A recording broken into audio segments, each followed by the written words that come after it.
नमस्कार साथियों। तो आज है 18 अक्टूबर 2024। दोस्तों रिसेंटली हमने देखा आरबीआई और सेबी द्वारा बहुत सारे रूल्स एंड रेगुलेशन को काफी ज्यादा स्ट्रिक्ट किया, बहुत सारे नॉर्म्स जो था उसको काफी टाइटन किया।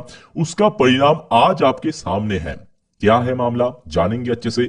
उसके साथ साथ दोस्तों हो सकता है ये जो शेयर के बारे में आगे हम चर्चा करेंगे यह आपके पोर्टफोलियो में नहीं है। ये हो सकता है आपको लग सकता है कि चलो ये तो मेरे पास नहीं है तो मुझे क्या फर्क पड़ेगा। तो जी नहीं, ये आपका बहुत बड़ा गलती है, क्योंकि ये जो इंसिडेंट इसके पहले बहुत बार हुआ, बहुत सारे एनबीएफसी कंपनी के साथ हुआ और फ्यूचर में हो सकता है कि आपके पोर्टफोलियो में जो एनबीएफसी की शेयर है उसके साथ भी हो सकता है। तो जिस वजह से आप सभी को मैं रिक्वेस्ट करूंगा इस वीडियो को काफी सीरियसली लेना और प्लीज वीडियो को बिना स्किप के पूरा अंत तक जरूर देखना। आइए देख लेते हैं मामला क्या है, डिटेल में बात करेंगे। यह दोस्तों न्यूज की हेडलाइन, मनप्पुरम फाइनेंस। ये कोई छोटे मोटे एनबीएफसी नहीं है, बहुत अच्छी कंपनी है, काफी पॉपुलर कंपनी है।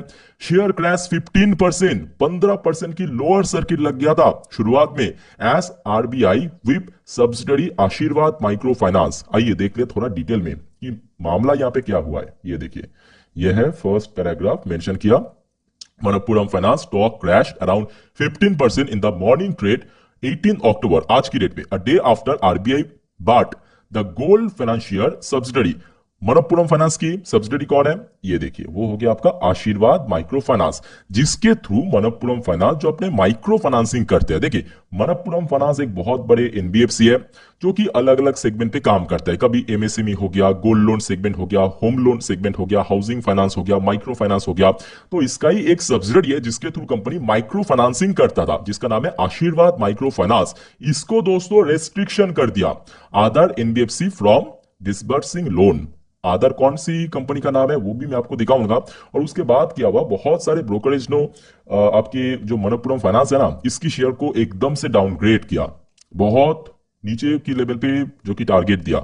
अब मैं आपको दिखाता हूं कि ये जो इंसिडेंट हुआ ना, इसका इंपैक्ट आपको आगे आने वाले बहुत सारे क्वार्टर में, जब तक ना रिस्ट्रिक्शन को लिफ्ट करे आरबीआई द्वारा, तब तक आपको देखने को मिलेगा। कैसे देखने को मिलेगा? ये दोस्तों आप सर्किल देख सकते हो, ये बेसिकली एक डायग्राम है जो कि मनप्पुरम की जो टोटल रेवेन्यू सोर्स यहां पे आप देख सकते हो। ये देखिए, मेनली ये गोल्ड लोन सेगमेंट की कंपनी है। तो यहां पे आपको जो एकदम राइट साइड में जो सर्कल दिख रहा है येलो कलर का, ये हो गया आपका गोल्ड, मतलब इसके through he company majority of revenue generate करता है। और यहां पे आप देख सकते हो माइक्रो फाइनेंस, ये देखिए 27% कितना रेवेन्यू कलेक्ट करके देता है, 27%, 27%। अब ये 27% जो रेवेन्यू सोर्स है वो तो बंद हो गया, क्योंकि कंपनी ये जो आशीर्वाद माइक्रो फाइनेंस उसके थ्रू ही माइक्रो फाइनेंसिंग करता था। तो मतलब यहां से दोस्तों कंपनी को और कुछ रेवेन्यू नहीं मिलेगा। तो मतलब आगे आने वाले कुछ क्वार्टर कंपनी का बहुत खराब हो सकता है, जैसे कि बजाज फाइनेंस के साथ भी हुआ था। बजाज फाइनेंस याद है ना, इस साल की शुरुआत में इसका तो फिर भी एक सेगमेंट, बजाज फाइनेंस के ऐसे दो इंपॉर्टेंट सेगमेंट को रेस्ट्रिक्शन कर दिया था। हाँ, रिसेंटली उसको लिफ्ट भी कर लिया। अब देखिए, बड़े एनबीएफसी के केस में क्या होता है, उनके पास बहुत पैसा है, अंदर ही अंदर सेटलमेंट हो जाता है। बट छोटे एनबीएफसी के केस में क्या होता है, पैसा उतना नहीं होते, तो लिफ्ट करने करने बहुत टाइम लग जाता है। तो यहाँ पे मेन दिक्कत यहाँ पे है, ठीक है। तो अब देखिए यहाँ पे आरबीआई ने क्या मेंशन किया, मैं आपको ये देखिए इकोनॉमिक टाइम की वेबसाइट में दिखाता हूँ, और ब्रोकरेज ने भी कितना कितना डाउनग्रेड किया मैं आपको थोड़ा अच्छे से समझा देता हूँ, और कौन कौन सी कंपनी को यहाँ पे डाउन बेसिकली रेस्ट्रिक्शन किया वो भी बात करेंगे। देखिए, share of Manappuram finance nose dive 15% to hit lower circuit, जो अर्ली ट्रेड में देखने को मिला था। Today after the Reserve Bank of India impose restriction on 4 NBFC. अकेले यहाँ पे आपकी आशीर्वाद माइक्रो फाइनेंस को नहीं, टोटल 4 एनबीएफसी को, 4 एनबीएफसी को दोस्तों रेस्ट्रिक्शन कर दिया, ठीक है। सीटिंग, ये देखिए क्या मेंशन किया, मैरिशियल सुपरवाइजरी कंसर्न, जो यहाँ पे कुछ रूल्स एंड रेगुलेशन है उसको यहाँ पे वायलेशन करने के कारण, ठीक है। उसके बाद हमने देखा ब्रोकरेज ने इसको डाउनग्रेड किया। अच्छा, अब ये आ रहा है कि आशीर्वाद माइक्रो फाइनेंस को छोड़ के और कौन कौन सी एनबीएफसी। तो आशीर्वाद माइक्रो फाइनेंस ये तो हो गया आपका मनप्पुरम फाइनेंस की सब्सिडरी कंपनी, जिसकी इंपैक्ट हमें मनप्पुरम फाइनेंस में आज देखने को मिलेगा। उसको छोड़ के और 3 है, जैसे कि एक हो गया आपका नावी फिनसर्व, दूसरा हो गया आपका डीएमआई फाइनेंस, चौथा हो गया आपका ये देखिए आरोहन फाइनेंशियल सर्विस। ये 4 कंपनी को दोस्तों रेस्ट्रिक्शन कर दिया। होपफुली क्लियर हो चुका है ये घटना, मतलब कितना सीरियस है। क्योंकि देखिए, आपको लग सकता है कि सर मेरे पोर्टफोलियो में तो मनप्पुरम नहीं है, मेरे पास मुथूट है, कल मुथूट के साथ भी ऐसा हो सकता है, ये कोई बड़ी बात नहीं है। तो जिस वजह से आप सभी को मैं यही कहूंगा कि अभी थोड़ा सा एनबीएफसी सेक्टर से दूरी बना के चलिए। हाँ, अगर आपको इन्वेस्ट करना है ना, कोशिश कीजिए जितना बड़े से बड़े एनबीएफसी में इन्वेस्ट करने का, क्योंकि बड़े एनबीएफसी के केस में जैसे कि कुछ एग्जांपल दे रहा हूँ। एक हो गया आपका ये किधर गया, श्रीराम फाइनेंस, ये भी बड़े एनबीएफसी है, almost market valuation 1 lakh crore से ज्यादा है, प्रॉफिटेबल कंपनी है। बजाज फाइनेंस हो गया, इसलिए तो अपने सेक्टर की लीडर है, किंग है, 4 लाख करोड़ की मार्केट वैल्यूएशन है। तो बड़े एनबीएफसी के केस में क्या होता है, अगर सपोज आरबीआई ने इसकी कोई पर्टिकुलर सेगमेंट के ऊपर रेस्ट्रिक्शन कर भी दिया ना, कंपनी के पास इतना पैसा है कि उसको सेटल कर लेगा, बाहर आपको कुछ भी मालूम नहीं पड़ेगा, जैसे कि बजाज फाइनेंस के साथ ऑलरेडी हो चुका है।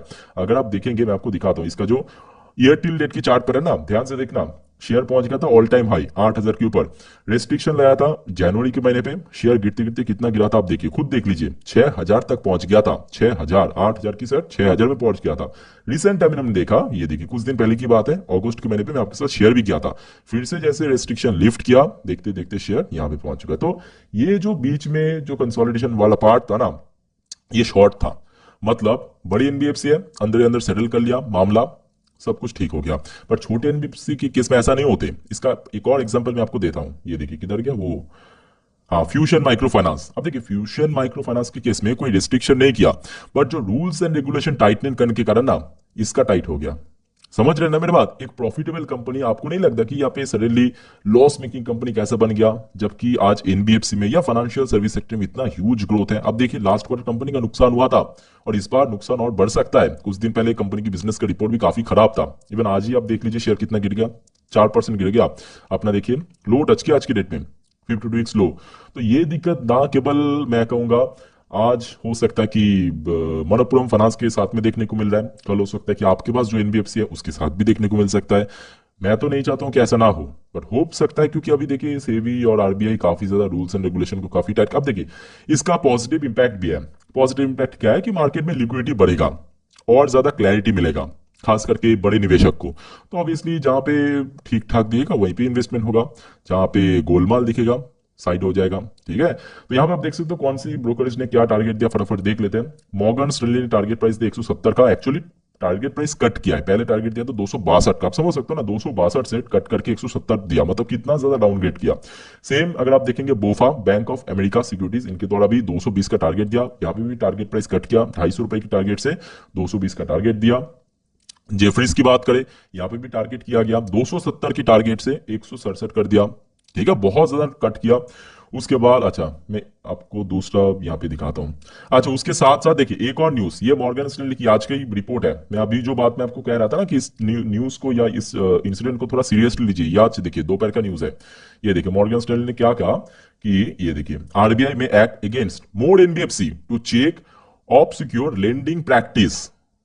आरबीआई ऐसा और भी बहुत सारे एनबीएफसी का कर सकता है, ये मॉर्गन स्टर्ली ने कहा है आज की डेट में। ठीक है, और जिसके ऊपर बेस करके आज बहुत सारे हमने देखे जो छोटे लेवल के एनबीएफसी, बड़े नहीं, बजाज फाइनेंस की लेवल के नहीं, या श्रीराम फाइनेंस हो गया, चोला मतलब हो गया, उस लेवल की नहीं, पर छोटे लेवल की बहुत सारे एनबीएफसी की शेयर में आज थोड़ा सा करेक्शन हुआ भी है। ठीक है, अच्छा यहाँ पे आप देख सकते हो एक और ब्रोकर है जिनका नाम क्या है, हाँ ये देखिए मिल गया, उनके तरफ से भी 160 का टारगेट दिया सीएलएसए की तरफ से। ठीक है, ये देखिए एक और हो गया आपका डाउनग्रेड किया, बहुत अलग अलग वेबसाइट ने अलग अलग ब्रोकरेज को यहाँ पे कवर किया है। ये देखिए सीएलएसए ने आउट परफॉर्म का रेटिंग दिया, पहले टारगेट दिया तो 240 का, इस बार न्यू टारगेट दिया 200 रुपए का। तो आप समझ सकते हो ना, यहाँ पे बेसिकली जो यहाँ पे पिटाई होगा वो कंपनी के बैलेंस शीट में होगा आगे आने वाले टाइम पे, क्योंकि जी ये डायग्राम में आपको दिखा दिया, डायग्राम पे आप साफ साफ देख सकते हो कि इसका जो माइक्रो फाइनेंस का जो आर्म्स था आशीर्वाद माइक्रो फाइनेंस, उसके थ्रू ही कंपनी बेसिकली माइक्रो फाइनेंसिंग का काम करता था।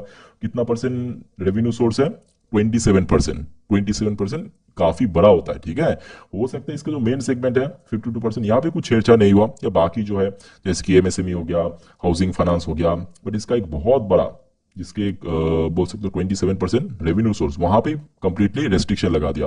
और इम्पैक्ट जिस पैसा आज देखिए क्लोजिंग दिया कैसे भी करके 150 के ऊपर जस्ट टिक गया, बोल सकते हो कैसे भी करके टिक गया बस।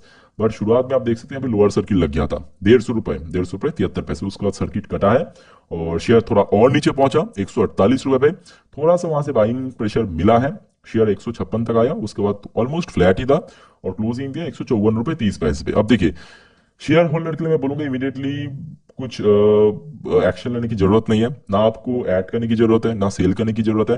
हो सकता है रिसेंटली हमने जो बजाज फाइनेंस की केस में देखा था कि जनवरी के महीने पे रेस्ट्रिक्शन लगाया, अगस्त के महीने पे लिफ्ट कर लिया, वैसा भी हो सकता है। अगर अंदर अंदर कंपनी सेटल कर लिया तो, क्योंकि ये भी एक प्रॉफिटेबल कंपनी है, ठीक ठाक पैसा भी है कंपनी का हाथ। हाँ, बजाज फाइनेंस या श्रीराम फाइनेंस जैसे उतना पैसा नहीं है, बट ठीक ठाक पैसा है, ठीक है। तो सपोर्ट लेवल की बात करें इमीडिएटली 150 के आसपास है। और नीचे की तरफ देखिए, अभी शेयर तो ऑलमोस्ट 1 ईयर की लोएस्ट पॉइंट पे पहुंच चुका है। इसके पहले हमने देखा था आपकी लास्ट ईयर अक्टूबर महीने पे शेयर लगभग 130 से लेकर 40 यहाँ पे एक अच्छा सपोर्ट मिला था, उसके बाद बाउंस बैक हुआ, शेयर सीधे से 230 पे अपना ऑल टाइम हाई टच किया था, ठीक है। आपके कौन से महीने पे, जुलाई के महीने पे। उसके बाद देखिए शेयर में फिर से गिरावट शुरू हुआ। ये कुछ इंपॉर्टेंट सपोर्ट लेवल मैं बता दिया। अच्छा, इस टाइप की सिचुएशन में दिक्कत कहां पे होता है मालूम है? दिक्कत यहाँ पे होता है कि भाई आप सेल करना मुश्किल हो जाता है। जैसे कि आप देखिए शेयर यहाँ पे जब लोअर सर्किट लग गया था ना, वहां पे सेल करना मुश्किल हो गया था। ये बहुत बड़ा दिक्कत है। तो मेरे हिसाब से हमें इमीडिएटली यहाँ पे कोई डिसीजन लेने की जरूरत नहीं है। बाकी देखते जाइए, आशा रखता हूँ बहुत जल्दी इसको लिफ्ट भी कर लेगा, क्योंकि काफी पॉपुलर कंपनी है। तो आज की डेट में कारोबार भी काफी ठीक ठाक था, 8 करोड़ का शेयर ट्रेड भी हुआ, 33% की डिलीवरी रेट था। बाकी दोस्तों, इससे रिलेटेड अगर और कोई डाउट है आपका मन पे, प्लीज कमेंट के थ्रू बताइए, कवर करने की कोशिश करेंगे उसके बारे में। बाकी इस वीडियो को वाइंड अप करते हो, मिलते हैं नेक्स्ट वीडियो पे। टेक केयर, बाय बाय, जय हिंद।